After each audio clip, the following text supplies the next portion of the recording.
오늘 우리에게 주신 말씀은 같은 공간 안에서 전혀 다른 두 사람을 보게 합니다. 한 바리새인의 집인데 아주 격조 있고 종교인이고 또 유대의 지도자인 경건한 랍비가 있는 집, 괜찮은 아주 집안인 거죠. 바리새인의 집에 이 바리새인 초청한 주인이 있는 것이고 그곳에 또 한 여자가 있습니다. 죄를 지은 여자라고 표현을 합니다. 사람들이 수군거렸겠죠. 당연히 저 여자가 여기를 왜 왔지?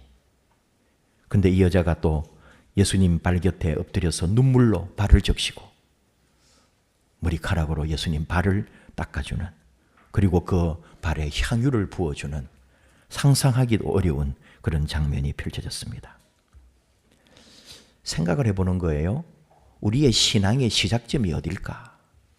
이 여인은 무슨 정신으로, 무슨 마음으로 예수님을 찾아와서 이러고 있을까? 우리 나름대로 신앙생활하고 있는데 성경을 배우기도 하고 성경을 깨우치기도 하고 말씀에 깨달음이 있기도 하고 또는 신앙적 예배의 행위가 우리의 몸과 마음에 배어서 습관이 되기도 하고 또 전통적으로 믿는 집안에서 자라나서 예수를 믿을 수도 있고 여러 모양으로 우리가 예수를 믿거나 또는 교회 생활을 하고 있어요. 그러나 그것이 우리 신앙의 시작이라고 말은 할 수 없죠. 그건 외형적으로 내가 교회에 출석을 하거나 내가 교회를 다니기 시작한 거고, 본질적으로 말할 때 내 신앙은 언제 시작될까? 무너짐에서 시작된다. C.S. 루이스가 말한 것처럼 하나님은 우리가 등을 돌릴 때 속삭이시고 양심을 통해 말씀하시며 고통을 통해 크게 외치신다 그랬거든요. 고통은 하나님께서 잠든 세상을 깨우는 메가폰이다. 이 잠든 세상을 하나님은 고통을 통하여 나팔을 불어서 깨우치신다 이 말이죠. 어쩌면 오늘 이 여인의 눈물, 이 여인의 고통, 이것이 진정 이 여자의, 이 여인의 신앙의 출발점이 아니었을까? 눈물이 뭐였을까? 이 여자가 흘린 눈물, 감정 정도가 아니라는 거죠. 인생 전체가 무너져 내리는 눈물이다. 부끄러움도 있고 후회도 있고 절망도 있고 그 모든 자기 존재를, 지금까지 살아온 모든 삶을 부인하면서 주님 앞에 흘리는 눈물인 거죠. 나는 용서받지 못할 죄인이다. 그 심정으로 예수 앞에 엎드려서 예수님으로부터 모든 죄사함을 받으려고 하는 눈물. 이 집에 예수님이 오셨다는 걸 알고 찾아왔다는 거 아닙니까? 사실은 하나님이 부르신 거죠. 주님이 초대하신 거죠. 그 영혼을.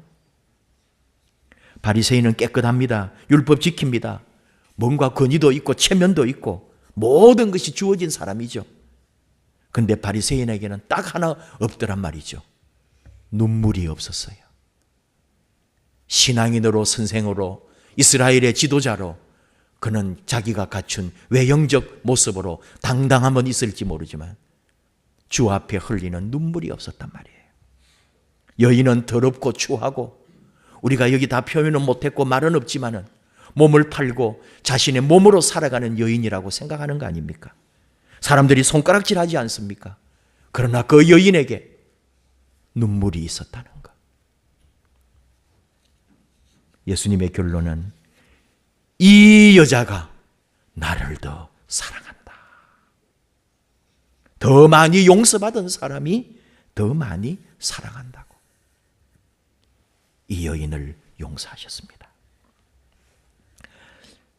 저나 여러분이나 죄 때문에 또는 하나님 앞에 회개함으로써 눈물로 하나님 앞에 울며 눈물 흘렸던 시간이 언제였을까요?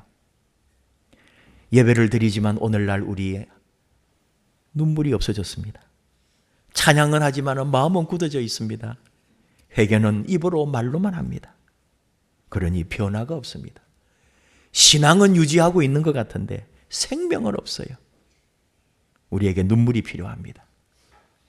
정말로 주님 품에 안기기까지는 영원히 불안하다고 했던 어거스틴의 말처럼 우리는 뭔가 주님을 채우고 싶거나 주님의 품에 안기고 싶거나 주님으로 충만하고 싶은데 그게 안 되는 거예요. 그게 불안한 거예요. 그러니까 어떻게 합니까? 항상 불안하니까 뭔가로 내 안에 자꾸 채우려고 하는 거예요. 끊임없이 다른 것으로 채우려고 하죠. 인정받는 것으로 채우고, 성공으로 채우고, 뭔가 관계를 더 잘해가지고 좋은 관계를 유지함으로 나를 채우고, 사랑이라는 이름으로 나를 채우고, 이 빈자리를. 근데 그건 채워지지 않더라 이거예요. 왜? 그보다 더 큰 죄의 문제가 항상 나 안에는 자리 잡고 있기 때문에, 그 자리는 그 어떤 것으로도 채워지지 않기 때문에 우리는 늘 헤매고 있는 거죠. 오직 그 자리는 눈물로, 그리하여 주님 은혜로 채워지는 것이란 말이죠.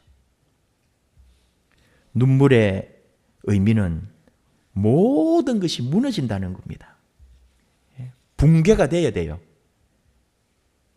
이 여인도 예수 앞에 눈물을 흘림으로 자기의 모든 것이 무너지는 것. 현대 심리학에서도 사람이 자신의 진짜 모습을 직면할 때 가장 깊은 감정 반응을 경험한다고 말합니다. 근데 사실은 우리가 그 깊은 감정을 받아들여야 되는데 피해버리는 거예요. 왜? 나의 적나라한 게 드러나야 되니까. 그리고는 바쁘게 살아가면서 웃으면서 그리고 괜찮은 척하며 넘어가는 거죠. 그러니 변화가 없습니다. 하나님 은혜를 경험할 수가 없는 거예요. 눈물을 피하면, 내가 완전히 무너짐을 피하면 하나님의 은혜도 피하게 된다는 것을 기억해야죠. 인간은 모든 것에 익숙해지는 존재라고 도스토옙스키는 말했습니다. 그래서 나중에 죄에도 익숙해지고 거짓에도 익숙해지고 형식적 신앙에도 익숙해지는 거죠. 그리고는 죄를 짓고도 아무렇지도 않은 상태가 되고 가장 위험한 삶을 살아가고 있습니다. 우리 신앙은, 믿음은 값싼 것이 아니라고. 값싸게 은혜를 받으려고 하면은 그거는 신앙이 아니라고. 값싼 은혜는 회개 없는 용서가 되고 제자도가 없는 은혜라고 그랬어요. 십자가의 값, 주님의 십자가의 그 피는 어마어마하게 예수의 피값으로 우리는 은혜를 입은 자들. 그 은혜는 눈물을 동반하지 않고서는 경험할 수 없다는 것을 또 생각을 합니다.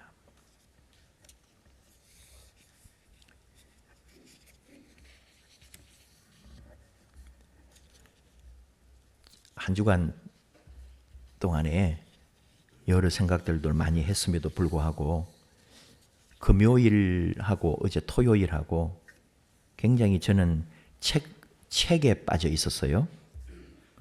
금요일 오후에 책이 선물로 하나 주어져 가지고 박노해 씨가 쓴 눈물꽃 소년이라는 책이었습니다.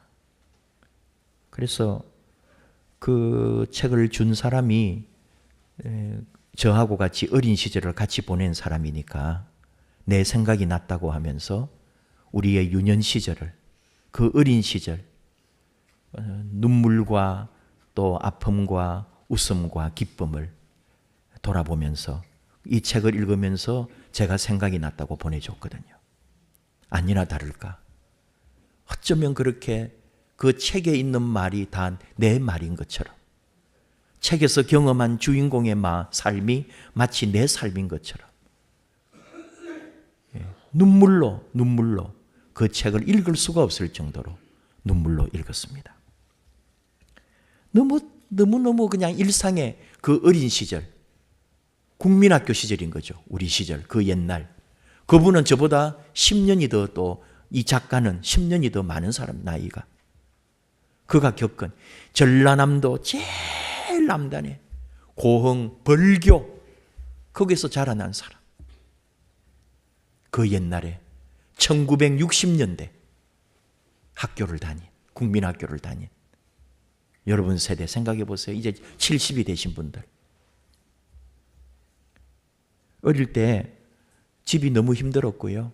그 이제 사연은 그 속에 다 있는데, 학교 갔다 와가지고 이제 숙제하고 그래야 되는데 엄마가 마당에다가 멍석이를 해가지고 녹두며 또 뭐 팥 이런 거 수수를 늘어 놓은 거예요. 그러니까 이걸 이제 오후 내내 이제 엄마 밭에 가서 오기 전에 내가 이걸 숙제하면서 거기를 지켜야 되는 거예요. 그리고 당그레라고 그러잖아요. 그걸 가지고 이렇게 이제 모아가지고는 또 한번 이렇게 오후 내내 몇 번을 이렇게 뒤집어 줘야 된다고요. 그래야 그게 빨리 마르죠. 햇볕에.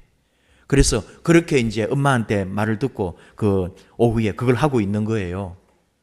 근데 진짜 보니까 새들이 와가지고 막 쪼아 먹는단 말이죠.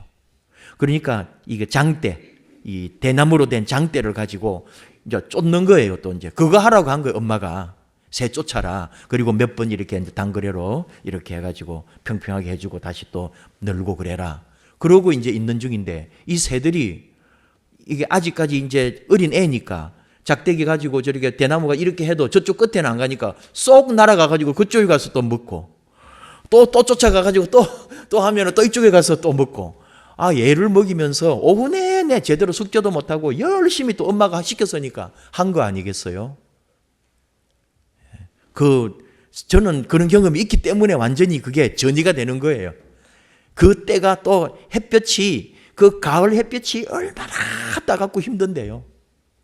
그걸 열심히 하고 이제 저녁 때 으스름해가지고 엄마가 이제 배추 이고 무 이고 들어온 거예요. 그러면서 너무 잘 말랐다. 그러면서 이제 거기까지는 좋았는데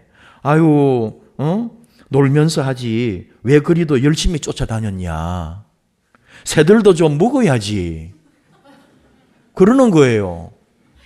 그러니까 시킬 때는 언제고 나는 내 나름대로 오후 내내 그 새 쫓느라고 숙제도 똑바로 못하고 내가 얼마나 힘이 들고 엄마 오면은 이거 말해주려고 내가 막 그랬는데 내 수고는 생각도 안 해주고 뭘 그리 열심히 지켜 샀노? 새들도 좀 먹어야지. 그러니까 갑자기 막 서운할 뿐 아니라 어린 마음에 부하가 올라와가지고 엄마가 뭐 맛있는 거 해가지고 상에 올려주고 반찬까지 챙겨주는데도 일부러 먹지도 않고 말도 안 하고 밤에 잘 때까지도 말도 안 하고 이불에 누워버렸대요. 얼마나 마음이 상했는지. 그리고는 이제 엄마가 다 와가지고 등을 막 쓰다듬어 주면서 그러시더래요. 오늘 애썼는데 서운했냐?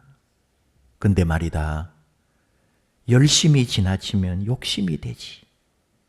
새들도 묵어야 사니까 곡식은 좀 남겨주는 거란다. 갯벌의 꼬막도 저수지의 새뱅이도 민물 새우를 말해요. 새뱅이도 씨 마를까 남기는 거지. 머루도 개암도 삼짐승들 먹으라고 남겨놓고 동네 잔치에 길손들도 먹고 가고 또 그릉뱅이들도 다 먹고 가게 하는 거야. 아깝고 좋은 것일수록 남겨두어야 하는 것이든지. 사람이 말이다. 할 말 다 하고 사는 게 아니란다. 억울함도 분함도 좀 남겨두는 거지. 잘한 일도 선한 일도 다 인정받길 바라면 안 돼. 하늘이 하실 일도 남겨두는 것이지. 하늘은 말없이 다 지켜보는 것이니까. 그런 말을 해주더래요. 눈물이 나고 울고 싶은데도 꼭 참으면서 또는 서름과 그 모든 마음이 그 이불 속에서 그 엄마의 말씀을 새기면서 잠이 들었노라고.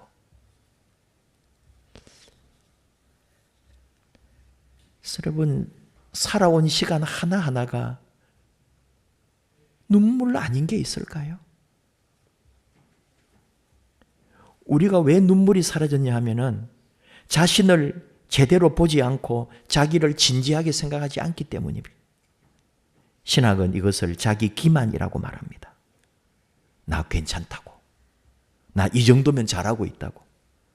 나 다른 사람보다 어쩌면 나. 이것이 도리어 우리를 거짓되게 하고 우리 삶을 막아버리는 거예요. 그게 바리새인인 거죠. 초대교회 전통에 이런 표현이 있습니다. 눈물은 두 번째 세례다. 오늘 세례 받으신 분들, 어쩌면 이게 너무 약세례, 처음 세례 받았다고 합시다. 그것으로 내 신앙이 완성되는 게 아니잖아요. 이제부터 눈물로 세례를 다시 받는 거죠. 회개하고 하나님 앞에서 다시 씻김을 받고 하나님의 은혜를 경험하는 삶. 오늘 이 여인은 예수님을 만나서 울었습니다. 왜? 우리가 이것을 나중에 말하는 거죠. 지금 이 여인은 주님의 죽음을 예비하고 주님의 장사를 예비하고 있고 이 모든 것은 십자가를 향해 가고 있는 것이라고. 주님이 나 때문에 죽으셨다는 것, 내가 주님 때문에 용서받았다는 것, 나는 사랑받을 자격이 없었던 사람인데 이제 주님이 십자가 지고 내 모든 죄를 지고 가실 거기 때문에 예수님 앞에 엎드려 내 눈물로 예수님 발을 씻길 때 어찌 울지 않겠냐고요. 이 여인의 눈물은 감정으로 끝난 게 아니라 십자가로 이어졌다고 우리가 고백하는 거예요. 그 눈물이 흘러갈 곳은 주님의 십자가 아래였다고. 예수님은 이 여인의 죄를 그냥 덮어주고 죄 없다고 하지 않았습니다. 이 여인의 모든 죄를 자신이 지고 십자가로 나아가셨기 때문에 오늘 이 여인은 용서받았습니다. 우리가 눈물로 주님 앞에 다시 무릎 꿇을 때에 우리의 모든 죄와 과거는 주님이 맡으셔서 십자가에 가지고 가시는 거죠. 이 사순절 또 다음 주 고난주간 주님 앞에 눈물의 신앙으로 십자가를 준비하고 내 눈물로 주님이 내 모든 죄 십자가에 다 가지고 가셔서 나를 정결케 하심을 믿고 그 믿음으로 다시 우리가 하나님의 은혜 아래 회복되기를 축복합니다. 우리 찬양하실까요? 내게 있는 모든 것, 가장 좋은 것, 향유 옥합 주님께 드립니다. 내 마음을, 내 사랑을 주께 드립니다. 받아 주시옵소서. 찬양하십시다.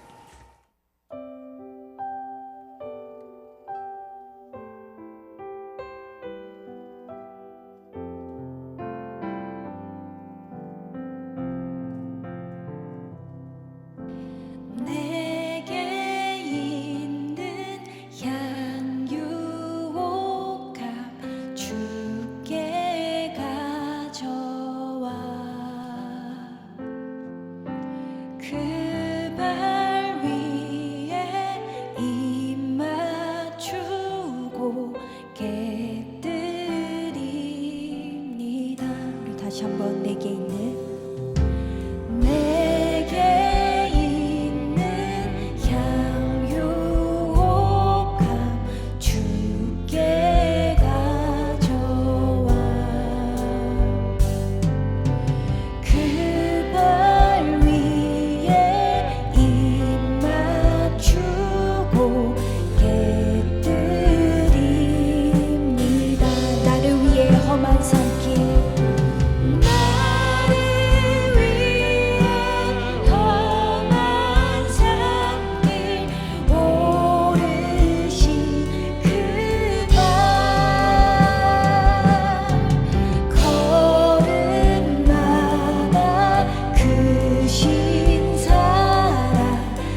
기도하십시다. 우리가 믿음 생활하면서 더 필요한 것은 지식이 아닙니다. 정보도 아닙니다. 주님이 우리에게 원하시는 것은 더 깊은 눈물입니다. 메말라 있는 우리 모든 것 다시 주님 앞에 나와서 내가 이룬 모든 것은 다 내려가게 하시고 눈물의 믿음으로, 눈물의 기도로, 눈물의 신앙으로 다시 주님 앞에 나아가기를 원합니다. 내 자존심 무너지고 내 가식 덩어리가 무너지고 내 죄가 주 앞에서 다 무너지게 하시옵소서. 사순절 십자가를 향하여 십자가를 준비하는 시간, 십자가를 기다리는 시간, 내 눈물과 내 기도가 주 앞에 다 깨끗게 되는, 내 온 몸과 영혼이 새롭게 되는 복된 시간으로 우리 주님의 십자가 은혜로 다시 살아나는 우리가 되기를 원합니다. 주여, 우리 부르며 주 앞에 다시 회복되고 나아가기를 사모하며 기도하겠습니다. 주여,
아버지 하나님, 우리에게 다시 눈물을 주시옵소서.